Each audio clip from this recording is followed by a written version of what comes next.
আমরা সৈয়দপুরে যদি এইভাবে করি, আমাদের বিশ্বাস বাংলাদেশ সহ গোটা পৃথিবীতে সকল মুসলমান বেধর্মীদের পণ্য বয়কট করবে।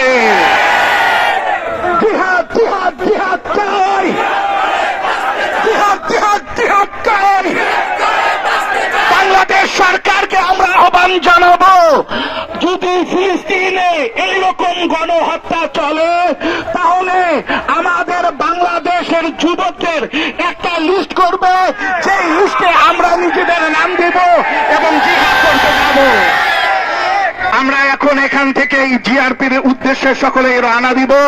আমরা সবাইকে উদ্যত আহ্বান জানাবো যে আমরা সবাই যেন দোকানপাটগুলো বন্ধ রাখি। বিকেল 4টা পর্যন্ত সৈয়দপুরবাসী আপনাদের সকলের আবার আমরা মিনতি করে বলবো যে সকল দোকান খোলা আছে আপনারা বন্ধ করে রাখুন এবং আমাদের সঙ্গে ঐকমত্য পোষণ করুন। আল্লাহ হাফেজ। আসসালামু আলাইকুম ওয়া রাহমাতুল্লাহ। প্রিয় এলাকাবাসী, প্রিয় সৈয়দপুরবাসী, আপনাদেরকে আহ্বান করা হচ্ছে আপনারা মিছিলের দিকে দৃষ্টি দেন। মিছিল বার করে সোজা জিআরপি মোড়ে আমরা যাব। এখান থেকে সোজা জিআরপি মোড়।